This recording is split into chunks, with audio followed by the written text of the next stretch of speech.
Chris the Audacious here.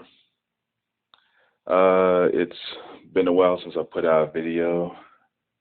Just haven't really been in the mindset for it. Been studying for this entrance exam for a school. So I've been really focusing on that. It's like 6 a.m. in the morning. And I'm thinking like, I should might as well just make a video real quick. So I'm just going to jump right into something I've been thinking about, a memory that came back to me. At my job, I used to work with this Israeli guy. Well, he's American, but he's like his parents are from Israel, and he was born and raised here in America. But he's very aware. He's basically straight up Israeli, and like you can tell, he's like one of those. He looks very like racially ambiguous, but you can tell that he's a white guy. But he looks like he's mixed with something. But he's just a dark skinned white guy. And the thing, I used to have conversations with him and everything about race and the Jewish community and all that other stuff, because we would just go back and forth about certain things. And, this was about a year. This was about not a year ago, I would say. Yeah, about 6 months to a year ago when I would have these conversations to him. So, I got my information. I'm already got all my information from Gen X and YouTube, Sergeant Willie P, Yonkers, Pink Elephant, Cap Solo. I have everything. So I'm kind of just picking this dude's brain, trying to see where he is, how much information I know, and he's trying to take my brain for how much information I know, while simultaneously joking around about TV shows like Seinfeld, Archer, and Worldcraft, all this Naruto, all this nerdy stuff. So, by the way, at the time, I'm currently 21, 20 years old, 21, and he's like 24, 25. So, he's a little bit older than me. And so we're both trying to like pick each other's brain to see like who knows what, and we're kind of nitpicking around information. And one day he's like, yo, man, like, he's like, Chris, can I just ask you something? We're cool about race and stuff like that, right? I was like, yeah, sure. She's like, right about it. What you want to talk about? He was like, today I was walking to work today, and this black guy that I know, he was bragging to me about how much money he spent on these shoes. And I was like, all right, I already know where this is going. So I just let him talk. He was like, yeah, man, like I already know, like this black guy, he was telling me like how much he was bragging to me about how much he spent on these shoes, and I just thought it was stupid. And I just want to ask you, like, how come, like, I see that, like, how come black guys always bragging about how much money they spend? My parents, they brag about how much money they save. Granted, his parents are like really affluent. Like his dad has a whole bunch of properties. He runs this fucking. They're making easily six figures, and his mother works from like a college, and she makes easy like six figures. And I just had to run it by. I had to just collect everything that he said to me. Basically, he was saying, how come black people brag about how much money they spend as opposed to how much money they save? Well, I said to him, your parents and the guy you were talking to are operating at two different economic levels. That dude probably doesn't have money to save, and a little bit of money he saved, only thing he could afford was a pair of shoes. And as me being a man, you being a man, we like to express our masculinity in a way. And if you don't have much to express except for what you got, what you managed to purchase, then that's what you want to do. This dude, the only way he knew how to express himself was through his shoes, because that's all he has. He doesn't have a lot of money, and that's what he's going to do. Your parents, they have They have your dad in particular, he has resources to express his masculinity with, and that's backed by, hey, I managed to save $2,000. I have extra $2,000. He can brag to that to his friends, and you're right. I said to him, yeah, you're right. That is more productive. If you're going to brag about anything, brag about how much money you save versus how much money you spend. But if you don't have money to save, there goes that argument. It's dumb, but it's happening for a reason. You know, so I just broke that down to him. And another conversation, like it was started up by me. I was like, I was coming. I forget how the conversation started, but it was also between me and him again. I'm gonna call the guy Larry. Um, so me and Larry were talking one day, and we were talking about the Jewish community and the black community, and you know what I'm saying. And I was just being straight up like, I was just feeling some type of way. I was feeling kind of like angry that day about the state of the black community, how disenfranchised we are. And basically, for me personally, I'm fucked up. I was born in '93. I grew up believing in kumbaya, all people are equal and we shouldn't have to do all this racist shit, and I came in and I had to learn over time that this world is competitive and racism is economic. It's not social, it's economic competitiveness. And so I was just expressing that to him one day, like, yo, man, I hate the fact that in order for my people to get on, we live in this kumbaya type world, but I have to be racist. There's no way around it. Your people, your shit was established like back in the 40s and shit when it was acceptable to be racist. Even before that, you know, all this shit, every other group shit was established when it was acceptable to be racist. But I have to grow up in a pseudo equality time period and be racist, overtly racist, because I have to deny jobs. If I get in the proper position, I have to deny jobs to other groups of people, and I know it's something I have to do, but it doesn't sit right with me, you know. So he was listening to me, and I kind of was just gauging his reaction. And he said some shit. He did not react the way I thought he was going to. I thought he was just gonna, just agree like, "Hey, man, that's fucked up," or he was going. I was assuming that Larry was going to say some shit like, "Oh man, Jewish community, we don't operate like that." But if he would have done that, he wouldn't. I would have saw. He knew I would have seen right through that because that was some bullshit, you know. So he said some shit that threw me off guard. He was like, "Yo, man, there's a way for you to kind of get around that." I was like, "Say what? There's what type of way?" He said, "Yo, wherever you set up shop somewhere, make sure it's in the community where your people are heavily concentrated, and just have the business set up as a borough." And he started breaking shit down like if you have it licensed under this borough and say this business only hires from this district, then you can get around that. He started breaking it down I can't remember everything. I should have wrote it down, but he started breaking the shit down to me. I was like, holy shit. Everything that I've been learning on the internet is true. This dude, he knows how to fucking play the game. And he was just very hush-hush about it. I don't even know why he told me. I don't even know why he fucking told me like that information, because I'm black, he's fucking Jewish, and but at the same time I know he's not that caught up in the Jewish tradition and everything. His parents kind of gave him, like, basically told him that they won't cut him off if he marries outside his race or his ethnicity and stuff like that. They just said to him, just make sure that they're quality women.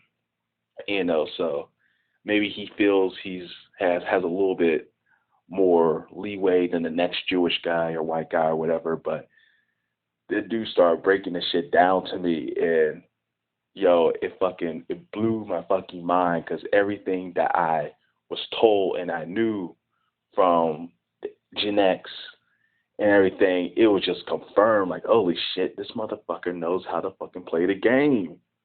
He knows how to play group economics. Like, I just off the bat. Oh, so that shit, like that fucking threw me for a whirl. Um, Another thing I want to talk about is this girl that this another Jewish girl, except she's Orthodox Jew, so she's totally brought up in the Jewish tradition and everything. And I'm talking to her. She's like a cute, petite little thing, and we're just chopping it up at school and everything. And all of a sudden, we start getting. I didn't ask her. Another white guy asked because he was peeping in on our conversation. We were just talking about tradition, religion, and stuff like that. I'm agnostic. I don't really care. So, I don't mind hearing about other people's traditions and stuff like that. I don't really care, but it's just cool to hear how other people perceive the world.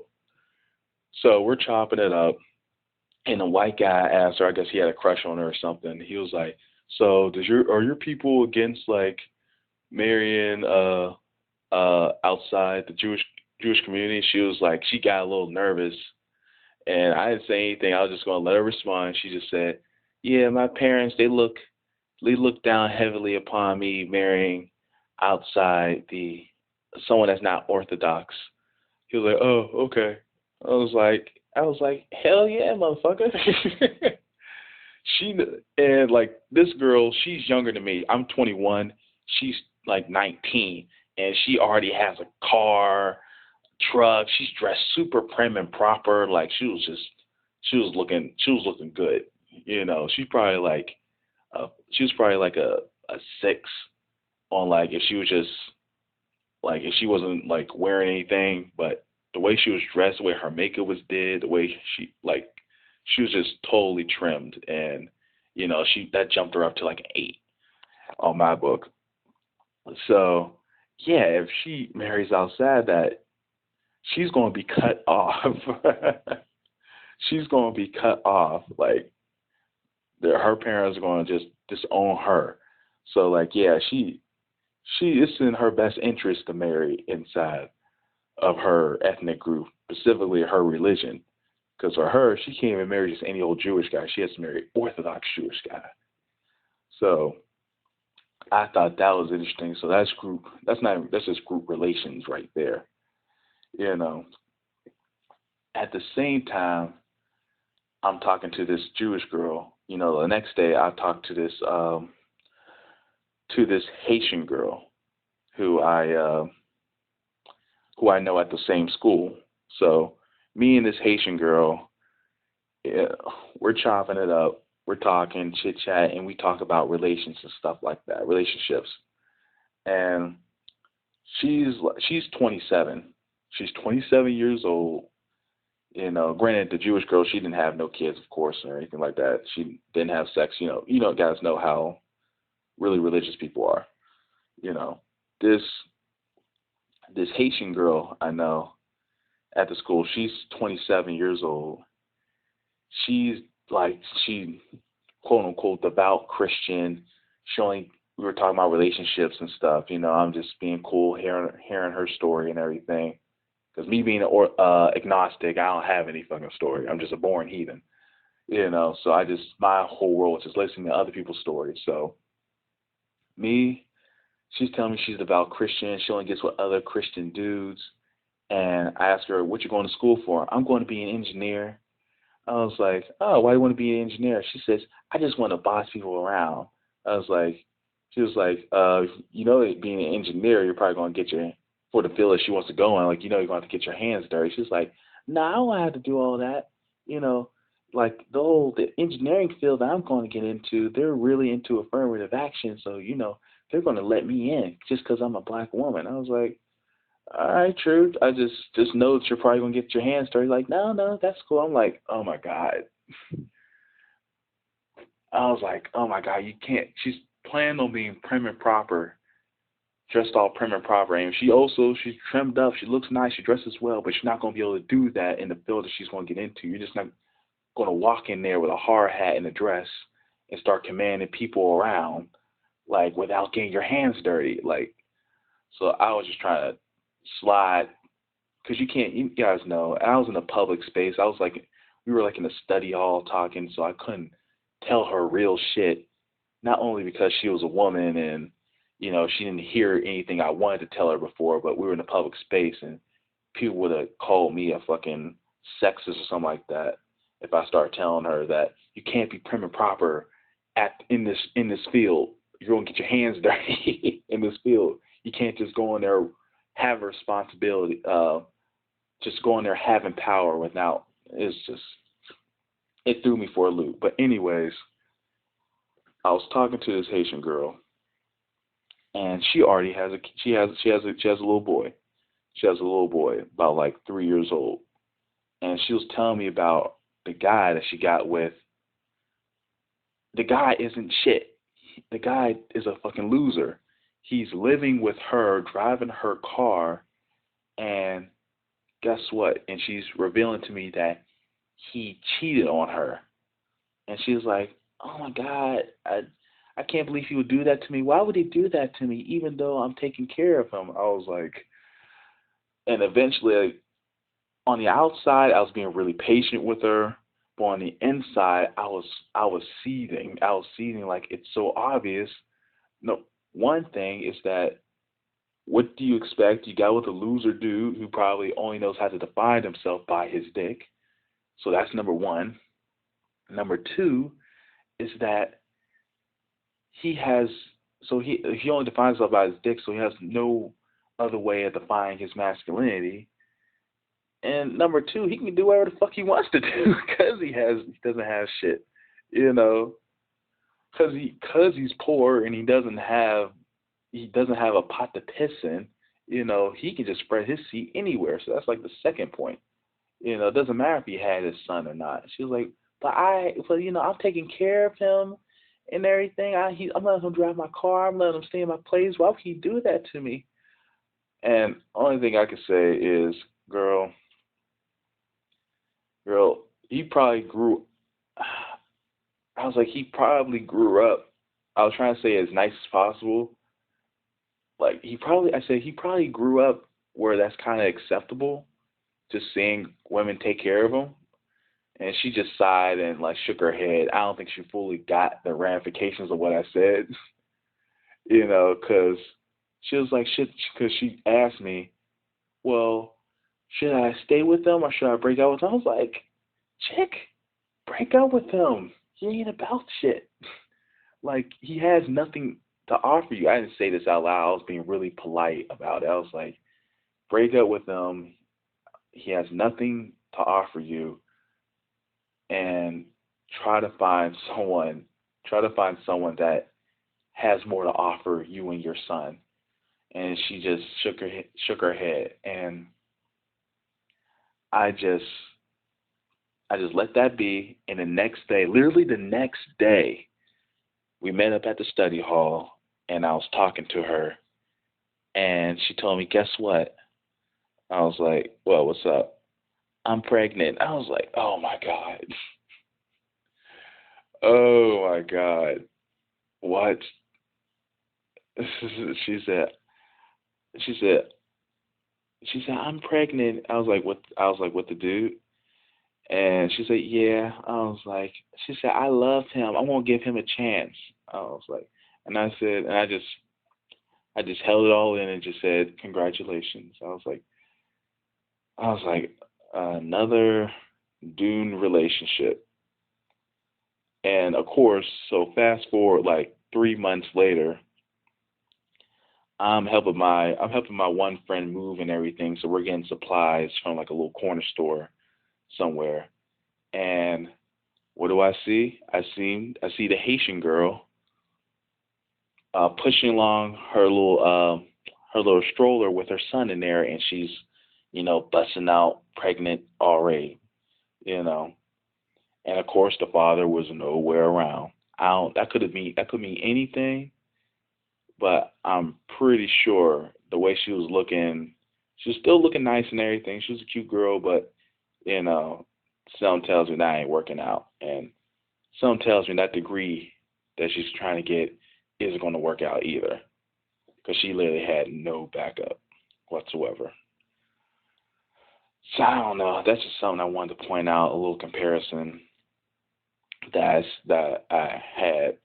A couple memories just flashed back to me. So just wanted to get that off my chest. All right, Christy Audacious out. Have a good day.